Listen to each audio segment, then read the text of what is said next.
or something. It's fantastic. So anyway, yeah, I will be back so as not to waste time once we've actually closed in on the enemy a bit. So yeah, see you guys in a minute. Okay, so I've closed in a bit further. The enemy army is located up there on that hill somewhere. What I've decided to do is move my cavalry up onto this hill adjacent to them so that they won't have to charge uphill towards the enemy, because that would probably get a fair few of them killed. And I want to hit them from the side anyway as opposed to head on. So yeah, hopefully we can flank them this way.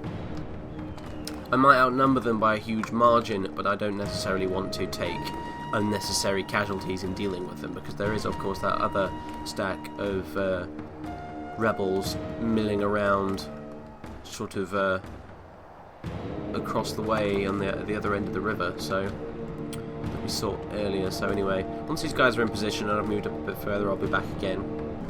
Okay, we've reached the hilltop and the enemy has sort of somewhat foolishly elected to deploy his men at the crest of the hill as opposed to on the hillside itself, which will give him a bit of a disadvantage in combat, though he is moving forward a bit now, and in all fairness it would have protected him from my missile troops, these peltas here, which I'm kind of running around. I'm also not advancing any further for now because I want to give my guys a chance to rest. As you can see, they're all a bit winded and stuff from the climb up the hill. Well, these chaps at the back here, these elite guys, they're fine because they're just used to this, but all my little axemen over here, they're a bit knackered.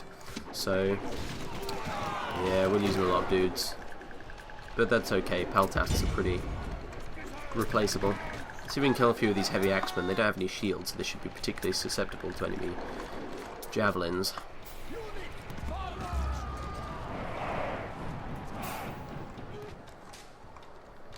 Also seem to have a lot of heavy snowfall at the minute. It sort of came almost out of nowhere really, but it shouldn't be too much of a problem.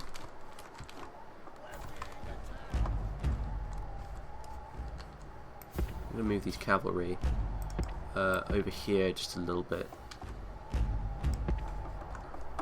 Get them a little bit closer. For now, the enemy seems to be quite content with hanging around on his little hilltop, doing war chants at me and not a lot else.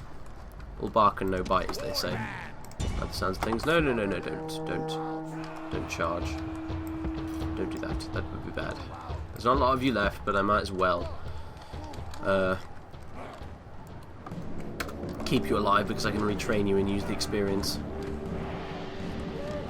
These guys are all technically hidden as well, which is kind of good, I suppose. Fighting in woods is a pain because you can never quite tell where any enemy units are because of all the damn trees. Which is one of the main reasons actually I chose to think outside the box a bit with this campaign and not expand through Germany, because I cannot stand fighting in forests. Right, these guys are mostly back to full stamina or whatever, so let's move them a bit further.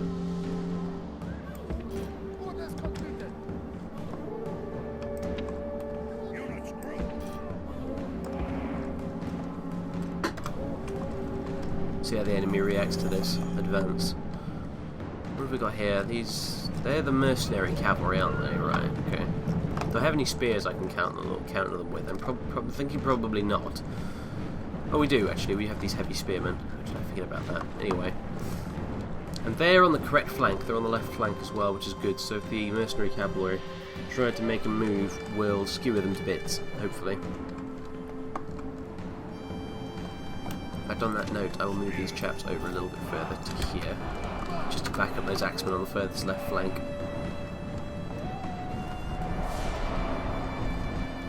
You can hear the enemy roaring away at us from over the hillside there, but they're still not doing much. Cavalry, in the meantime, are still hanging around doing not a whole lot. Let's move them a bit further down here. These guys over here are actually our missile cavalry, so come to think of it, I think I might as well send them over here, get them throwing some spears and stuff at them. And it looks like the enemy's going to make a charge. So let's give them a massive war cry that will probably deafen them. Sure enough, they're running away. Brilliant.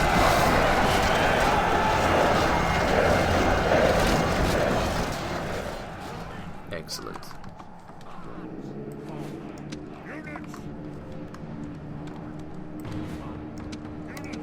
Right, let's throw a few javelins at them and see how they react to that. Again, this is a very small army we're fighting against here as opposed to a large one, but I'm quite happy to take this as slow as I please. I mean, I don't have the battle time limit on or anything like that, so I have as much time as I need to do this.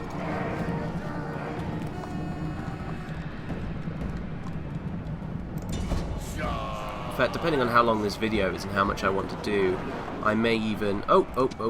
Seems the enemy's decided to finally seize the initiative and charge off his little hill down towards us, which is just fine, actually. Precisely what I wanted him to do. Right, let's move you guys up here. Move these guys on this flank over here.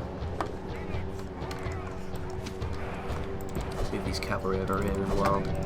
You javelin cavalry can keep throwing some javelins at their enemy cavalry. Let's move up the wolf and bear warriors over there. Let's move up the nobles here just to give a little bit of inspiration to our own troops, and I think I'll move the general right up into the fray as well.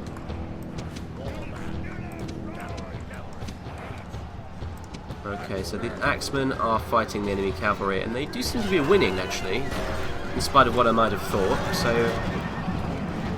I suppose those enemy cavalry over there aren't so much of a problem as I thought they might have been.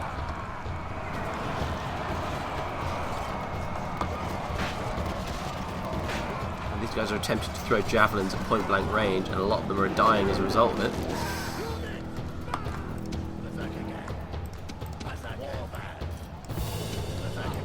Let's move these berserkers up here a bit further. Don't want to commit them yet. Again, we're not easily able to reinforce them at all because we don't have a new barracks yet. So, defeat. Okay, so these guys in the middle here aren't doing so well. So let's send in the foot nobles. Actually, no. You guys can do a war cry first to boost your attack, and then you can charge in.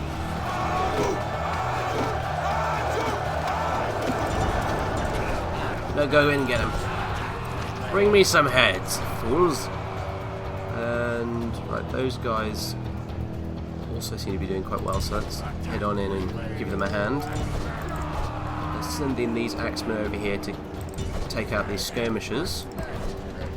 And these spearmen can go after the enemy heavy mercenary cavalry,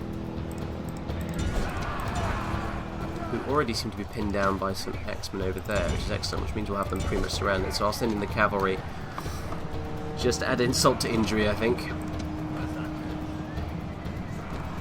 So how's it doing along the rest of the line? It's forces evenly matched. Right, I think we've got the upper hand now by the looks of things. Yep, definitely. I was worried about this simply because even though I outnumber them, they have some pretty good warriors, and they did have the high ground as well, so looks like we're going to be okay though. Right, let's not worry about those routing cavalry, and let's just charge on in here and get rid of these, I think these wolf warriors here, because they're being a bit of a pain. Right, these Batavian infantry. No, we'll leave them alone actually. Oh, we'll let these cavalry charge in here, and brilliant. Killed the enemy general. Now his men show fear. Now they may turn and run. Attack! Attack! Excellent. This cavalry charge, if we're lucky, will send the enemy into a complete panic and they'll just flee. Yeah, it's a mass rout. Fantastic. Right. Well, let's get these cavalry out of here before they get too many of themselves killed by getting too bogged down in the fray. You have to remember, in this kind of time period, cavalry aren't like the armoured knights of the Middle Ages. This is the days before the stirrup was even invented, so cavalry can't really conduct themselves very well in a protracted melee for the simple reason that it's very easy to push a rider off his horse. They are good for charges, though, and chasing down enemy units, so that's cool. Ah, The victory. enemy Brilliant. army runs. Now hunt them down. Yeah, I will do as the mad frothing at the mouth advisor is saying and hunt them down, and I will be back again once we get to the victory screen, so be with you in a minute. Yeah, excellent, a clear victory, obviously. We didn't get a whole lot more kills than the enemy did, actually, in all fairness, but then as a percentage of their army we got far more. So we got 595 kills, they got 532, but deployed 613, so they give a good accounting of themselves, really. But they only have 15 men remaining, unfortunately, which will probably just scatter. So that was the Battle of Chelsea Brog, apparently. So who did the best, then? Let's say casualties inflicted. Looks like these X-Men over here actually are just our little random X-Men dudes actually did pretty freaking well. They took 63 casualties, but they inflicted 87 on the enemy, which is pretty damn good, as opposed to these Peltas over here which suffered 76 casualties and killed 3 people. Following them we've got some more X-Men with 66 kills. And some more X-Men with 51 and 54 kills. So they were the main killing force of this entire battle, really. The main sort of like the Cimbri footnote bits and such, they're there really just for intimidation, although they did manage to kill 32 guys and only lose 6 of their own, so that's fairly impressive, really. So yeah, anyway, not a bad start. I will see you back on the campaign map after I actually just have a quick check on how much we've recorded so far. So yeah, see you in a minute. Okay, so far we seem to have recorded about half an hour, 40 minutes or so. I'll probably extend that to maybe up to an hour, and I'll decide then whether or not to upload the full hour on Saturday, or maybe half an hour on Saturday and half an hour on Sunday or something.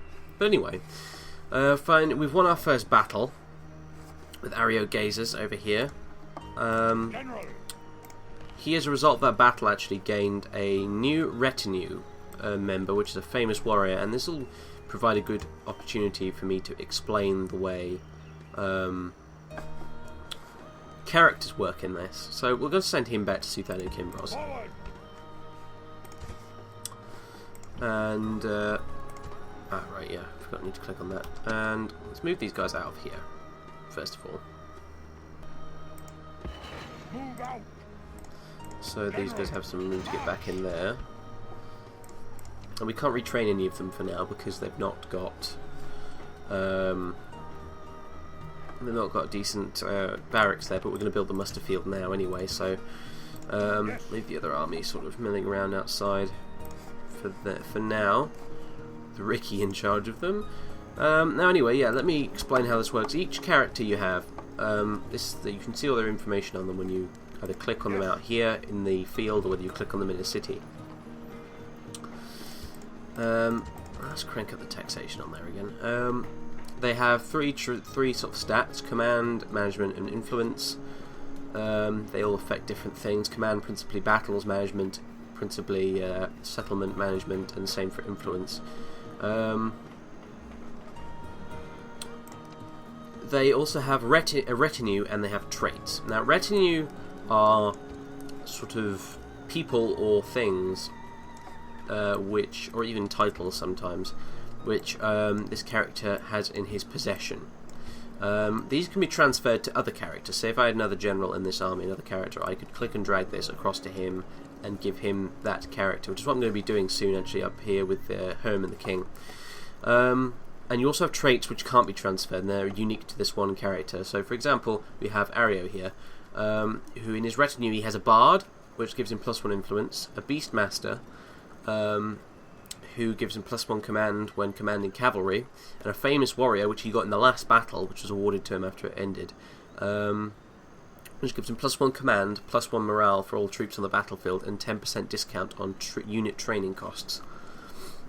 Trait-wise, he is successor, which means he's heir to the throne, which gives him +1 influence and +2 to personal security, which improves the chances of him foiling attempts to assassinate him, because you can train assassins in this game and send them to try and kill enemy characters. He's a proven battlefield tactician. He's intelligent, he's harsh, a night fighter, and middle-aged. So yeah, that's how it works, and all the different characters have their own different vices and virtues, respectively. Like this guy, the king here, he's got loads of stuff. And hang on a second. Right, just decided to shut the window since the guys next door were outside and shouting about this, that, the other, and I couldn't be honest tell if it was going to show up on the video or not. So I had it open though because it's quite hot at the minute. It's been really crazy weather today actually. Only about sort of a couple of hours ago it was bucketing it down with untold torrents of rain, and now suddenly it's quite warm and sunny, so I don't know what to make of it. It's just I don't know, I blame it on global warming or something. So anyway, where was I? Yeah, I just finished explaining characters and stuff, how they work. So the king over here, he's 61 years old, he's getting on a bit, and he's got great stats, but the thing is, I would quite like to transfer some of these retinue members here he's got to his son Ario, because if a character dies with a retinue in his possession, you lose all these guys here, these little retinue guys. You lose them, they're just completely gone. However, if you can transfer them to another character before this guy dies, the other character will obviously have them. So that's what I'm going to be doing with him. We need to, I think next turn we'll send Ario up to see the king in the capital in Kimberlanders, and we'll transfer some of the things over to him. We'll beef up Ario's stats as much as we possibly can before he takes over as king. He's already 41 though, so he's not going to be king for a particularly long time himself, really, I don't think. If we look at the family tree, I think the heir to the throne after that will be Vanius, who's currently 15 years old and will soon come of age, and will be another character on the map that we can command around and stuff. You get other characters, like the spy we've got down here, Ariovistus, who has a different score. He has the subterfuge stat, which affects his ability to do different sneaky spy things. And we have diplomats like Rickgard over here, who you use to interact with other factions, you know, to forge alliances and make trade agreements and this, that, and the other. In fact, I'm actually going to send him down this way and see if we can make contact with some of the other large barbarian factions, like the Boii and the Belgae and the Arverni and stuff. So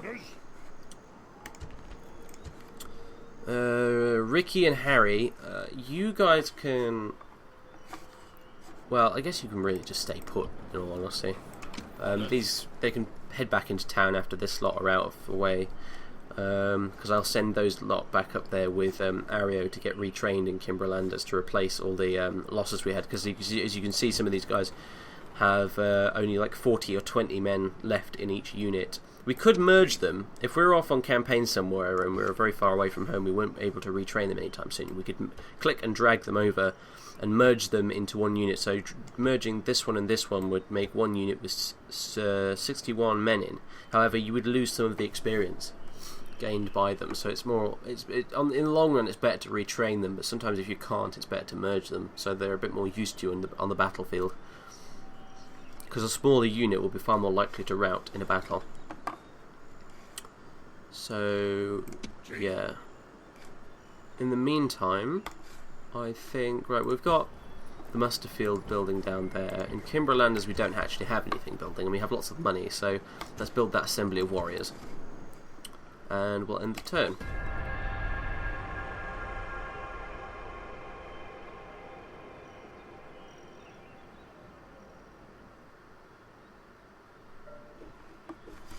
Okay, so this other stack of rebels down here is made another appearance. I don't really know what he thinks he's up to exactly. But I'm going to attempt to get this spy over here, Ariovistus, to infiltrate his army. And hopefully that means he'll follow them around on the map and be able to see where they're going. So there's a 75% chance of success, so there's a chance that he could either just not succeed and run away, not succeed and get executed, or he'll actually manage to do it. So we'll see what happens.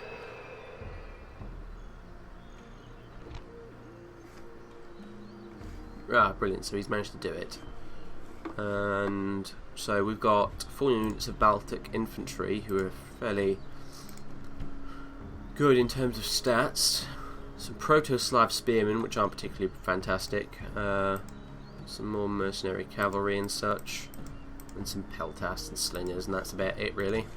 So we may march off down and deal with them a bit later. What else has happened this turn then? We got a crap load more gold. Vanius has finally come of age, and the Seleucid Empire and the Greek city-states have announced an alliance together. And Ariovistus, our spy, has increased his skill because he managed to successfully infiltrate the enemy army. Oh, and we've got these guys down here doing whatever it is they're doing. Not entirely sure what, but hey. They're welcome to wander around. It's only one unit of guys. Nothing to worry about. My frame rate's being really choppy at the minute, actually. It may just sort itself out. I think it just has, so... Anyway. So, right, yeah, Vanius down here has come of age, and this guy will be next in line for the throne after Ario, actually. He's 16 years old. He's got a really huge crap ton of influence, so he's going to he'll probably make a fairly good governor. Let's have a look at his traits. This is always quite interesting. So, he's filthy-minded, apparently, which has -1 influence and 20% decreases the cost to try and bribe this guy, if you're an enemy. This man has a leering manner, which does little to disguise the prurient turn of his mind. He's a scout. He's adept at reading the ground and finding the enemy, so he has +1 to line of sight. He's young, which gives him more hit points and such. He's German, which means he's part of the German peoples, which gives him +1 command when ambushing, just as a general rule. He takes after his father, being Ario, so that means he's more likely to have the traits of his dad. He's also an optimist, which gives him +1 influence. He's honest, which gives him +1 management and +2 resistance to bribe, which probably counterbalances the filthy-minded one a bit. He's confident, which gives him +1 command, +1 troop morale, and +1 influence, and +1 management, so that's a pretty good trait to have. He's passionate, which gives him +4 influence, which is huge. He's stoic, which gives him +1 management, and he is loyal as well, so he's this guy is going to be pretty fucking difficult to bribe if you wanted to try and bribe him.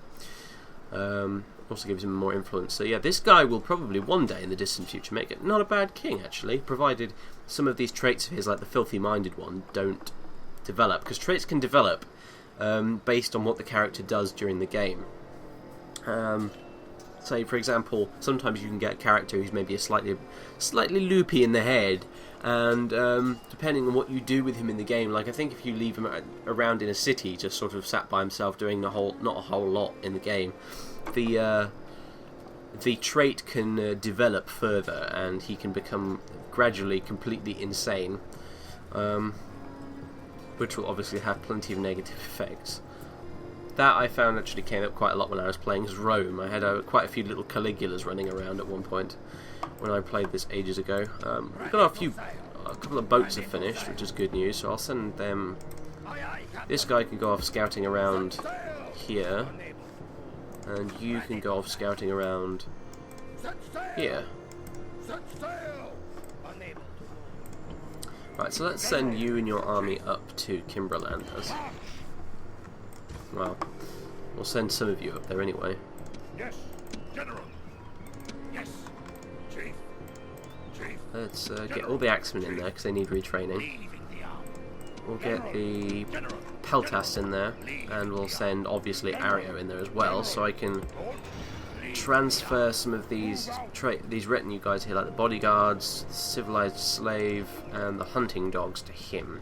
That'll decrease this guy's stats a bit, but it'll beef up this chap to no end, which is good news. He's got quite a large retinue now, which is always good. And let's retrain all of these dudes.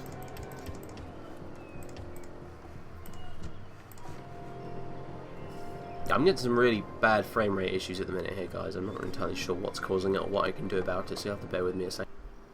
Okay, it seems I was running a bit low on disk space, but that seems to have been sorted now, and I closed down a few of the programs running in the background, but it doesn't really matter anyway now, since we've basically come up to around the hour-ish sort of mark anyway, so I'm going to have to call it quits, I think, for now, really.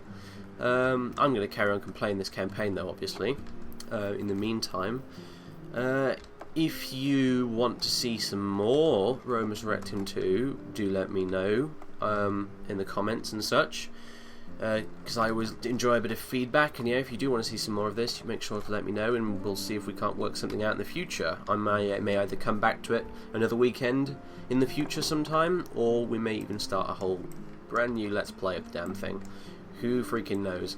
But anyway, if in the meantime you want to see some more Roma Surrectum and you really can't be bothered for me to do anything about it, I suggest you go and look up Inferno Canuck, who has done a whole bunch of Rome Total War related Let's Plays, and he's done a very big Roma Surrectum 2 Let's Play as the Romans, who are kind of like the chief main player faction in this game after all. So that's pretty cool to watch. It's pretty damn good. And he's also just started a interactive Roma Surrectum 2 Let's Play, which looks like it should be quite a lot of fun as well. So if you want to see some more immediately, I suggest you go over to his channel and check those out. I'll put a link in the description and everything. So yeah, for now, I will see you guys again soon, and next week as well, with a brand new game, which I've not quite decided on yet. But who knows what it's going to be? You'll have to wait to find out. Anyway, ta for now.